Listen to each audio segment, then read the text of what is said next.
Article 12 से article 35 तक fundamental rights of Indian constitution हम लोग जानते हैं। तो आपको पता है वही आर्टिकल 12 में डिफिनीशन डिफिनीशन दिया गया है। और आर्टिकल 13 में बोला गया है कि लॉज कंसिस्टेंट इनकंसिस्टेंट विथ और in derogation of the fundamental rights, इसके बारे में बताया गया है। और जो आर्टिकल 14 है वो इक्वलिटी बिफोर लॉ है। ये इम्पॉर्टेंट आर्टिकल है। ये कहता है, जो इक्वलिटी बिफोर लॉ है, ये कहता है the state shall not deny to any person equality before the law और the equal protection of the laws within the territory of India. कि लॉ के सामने सब लोग इक्वल हैं, ये आर्टिकल 14 आपका कहता है। आर्टिकल 15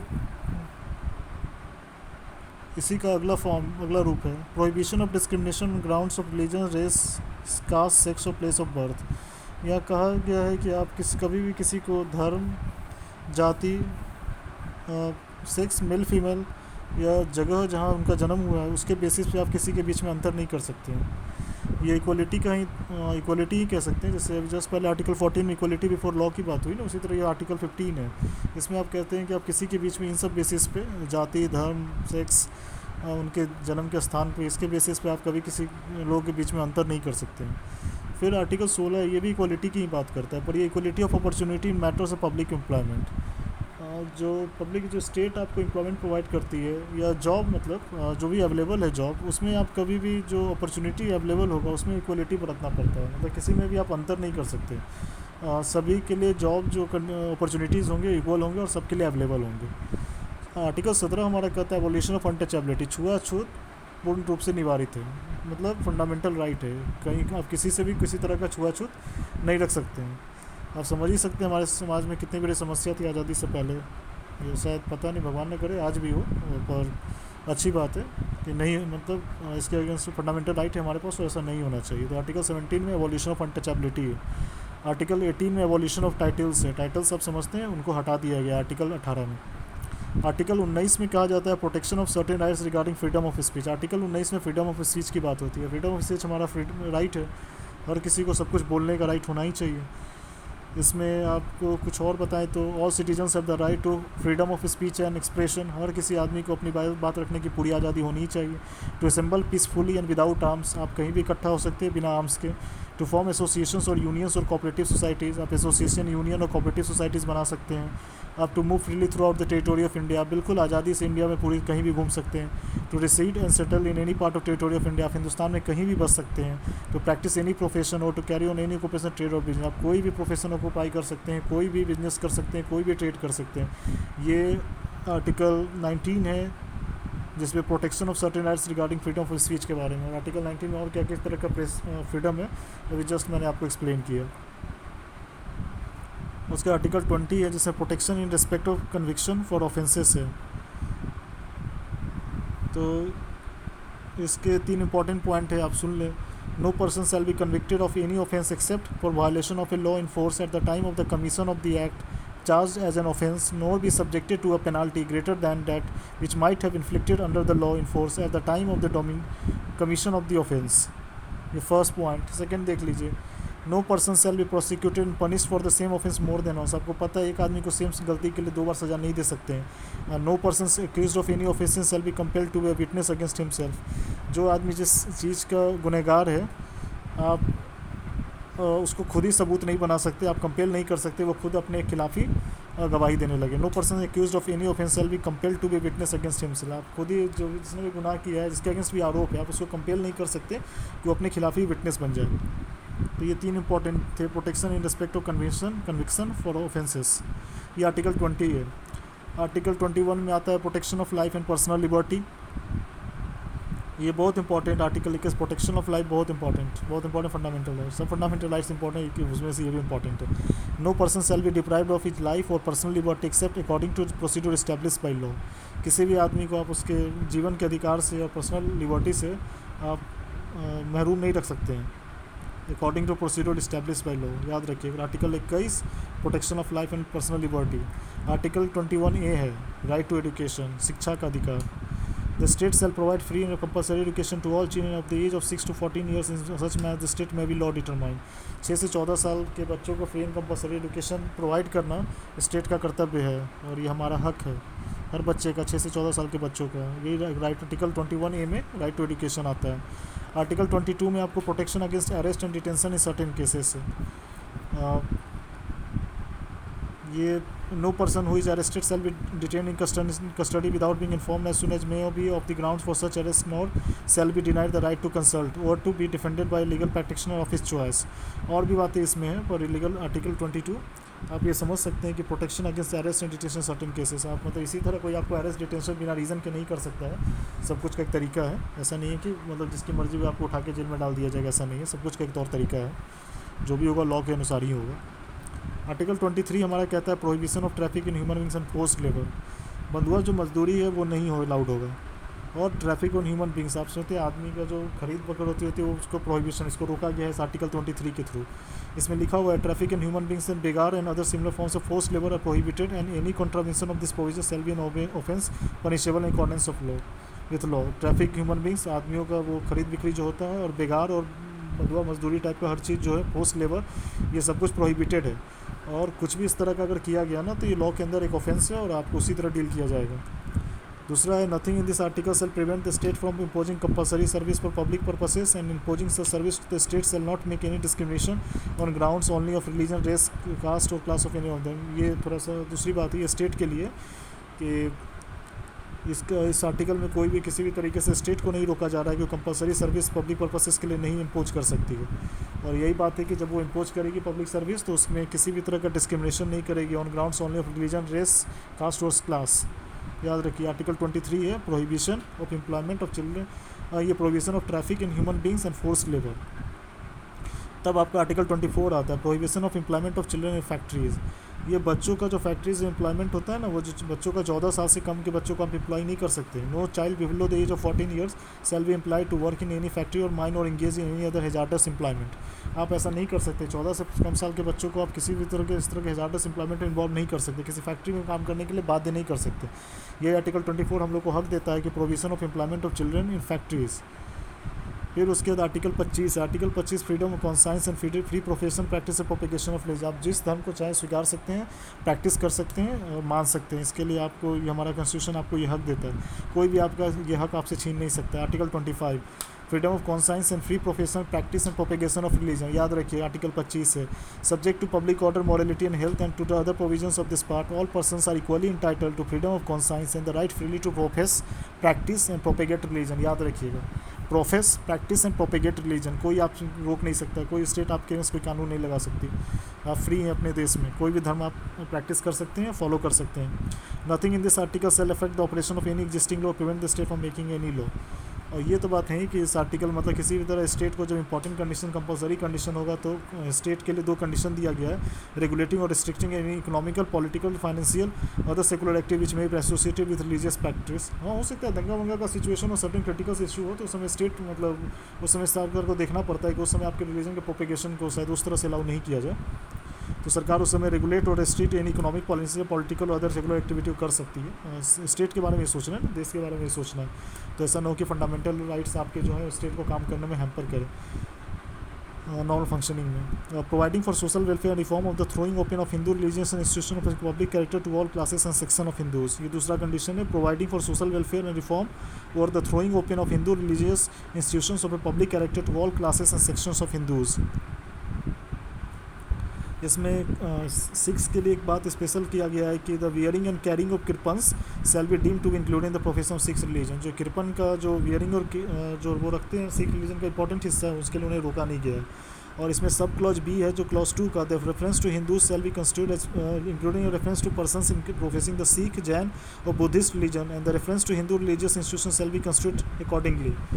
आप समझिए in sub clause B of clause 2 the reference to Hindu shall be considered as including a reference to persons professing the Sikh, Jain और Buddhist religion and the reference to Hindu religious institution shall be considered accordingly. ये article 25 है freedom of conscience and free professional practice and propagation of religion. आप देख लिए article 26 में कहा जाता है freedom to manage religious affairs. ये कहा गया freedom to manage religious affairs article 26 में, subject to public order, morality and health every religious denomination और any section thereof shall have the right, इसको राइट है to establish and maintain institutions for religious and charitable purposes, to manage its own affairs in matters of religion, to own and acquire movable and immovable property, to administer such property in accordance with law. ये चारों point बहुत important है, इसको एक बार आप और सुने. To establish and maintain institutions for religious and charitable purposes, to manage its own affairs in matters of religion, to own and acquire movable and immovable property, to administer such a property in accordance with law. और subject to public order, morality and health every religious denomination और any section thereof shall have the right, यही चारों right है उसके पास. Freedom to manage religious affairs में, to establish and maintain institutions for religious and charitable purposes, to manage its own affairs in matters of religion, to own and acquire movable and immovable property and to administer such property in accordance with law. ये article 26 था आपका. अब article 27 देखिए, freedom as to payment of taxes for promotion of any particular religion. ये कहते हैं कि freedom as to payment of taxes for promotion of any particular religion, no person shall be compelled to pay. वो कहते हैं किसी भी आदमी को मजबूर नहीं किया जा सकता है to pay any taxes, the proceeds of which are specifically appropriated in payment of expenses for the promotion और maintenance of any particular religious denomination. आप किसी आदमी को मजबूर नहीं कर सकते कि आप टैक्स को पे करें, पैसा दे किसी रिलीजियस के वो पार्टिकुलर रिलीजन के प्रमोशन और डिनोमिनेशन के लिए. आप याद रखिए, किसी को आप कंपेल नहीं कर सकते. ये आर्टिकल 27 में आता है. आर्टिकल 28 में कहा जाता है freedom as to attendance at religious instruction और religious worship in certain educational institutions. Article 28 कहता है freedom as to attendance at religious instruction और religious worship in certain educational institutions. No religious instruction shall be provided in any educational institution wholly maintained out of state fund. याद रखिए, बहुत important point है. जो भी institute state fund से चलता है वहाँ पर कोई रिलीजियस इंस्ट्रक्शन आप नहीं दे सकते हैं. और nothing in clause 1 shall applies to any educational institution which is administered by the state but has been established under any endowment or trust which requires that religious instruction shall be imparted in such institution. आप समझ सकते हैं खुद ही. No person attending any educational institution recognized by the state or receiving aid out of state funds shall be required to take part in any religious instruction that may be imparted in such institution or to attend any religious worship that may be conducted in such institution or in any premises attached thereto unless such person or if such person is a minor his guardian has given his consent thereto. तो ये article 28 है जो कि freedom as to attendance at religious instruction और religious worship in certain educational institutions. आप समझ सकते हैं. Article 29 protection of interest of minorities. Article 29 जो है protection of interest of minorities है.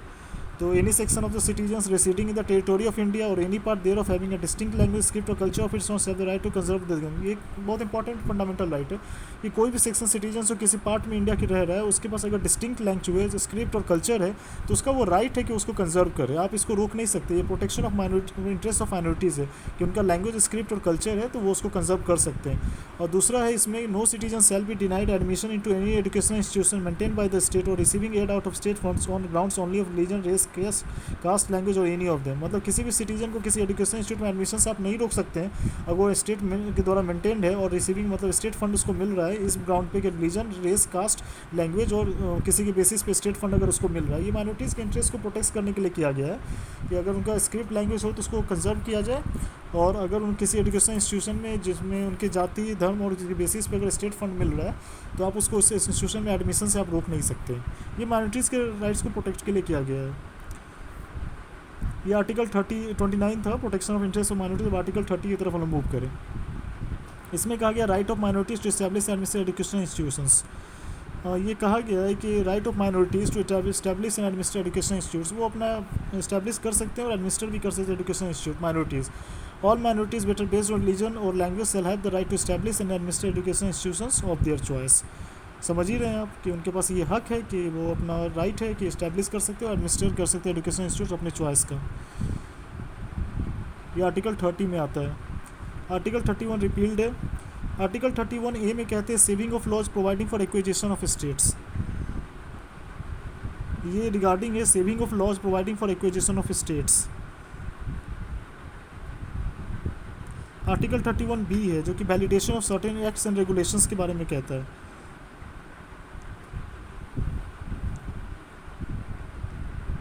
आर्टिकल 31C है saving of laws giving effect to certain directive principles.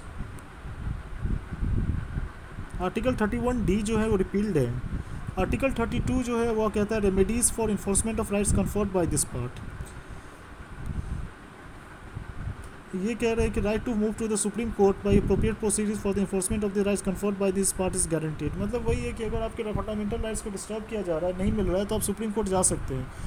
यही राइट कहा गया आर्टिकल 32 में। तो right remedies for the enforcement rights conferred by this part कि आपके राइट्स को नहीं मिल रहे हैं, इन्फोर्स नहीं हो पा रहे, तो आप सुप्रीम कोर्ट मूव कर सकते हैं। The Supreme court shall have power to issue directions or order or writs, including writs in the nature of habeas corpus, mandamus, prohibition, quo warranto and certiorari, whichever may be appropriate for the enforcement of any of the rights conferred by this part। Supreme court को power दिया गया और आपको भी कि आप इसके through move कर सकते हैं अगर आपके फंडामेंटल राइट्स आपको नहीं मिल रहे।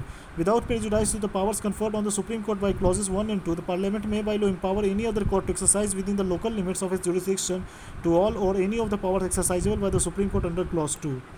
और the right guaranteed by this article shall not be suspended except as otherwise provided for by this constitution. ये राइट जो प्रोवाइड किया गया इसको सस्पेंडेड नहीं किया जा सकता, provide for by the constitution, जो भी होगा संविधान के अनुसार ही होगा। आर्टिकल 32 यही है कि अगर बहुत इंपॉर्टेंट है, अगर आपका फंडामेंटल राइट नहीं मिल पा रहा है तो इसको इन्फोर्स करने के लिए कराने के लिए आप कोर्ट जा सकते हैं। आर्टिकल 32 से रिपील्ड है। आर्टिकल 33 है power of Parliament to modify the rights conferred by this part in their application to forces.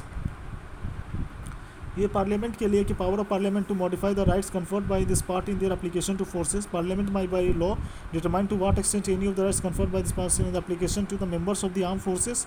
वही ये थोड़ा कंडीशंस लगाया गया है कि ये पार्लियामेंट भी डिटरमाइन करेगी कि कुछ कंडीशंस के अनुसार ही कि ये हक कितने हद तक दिया जाए।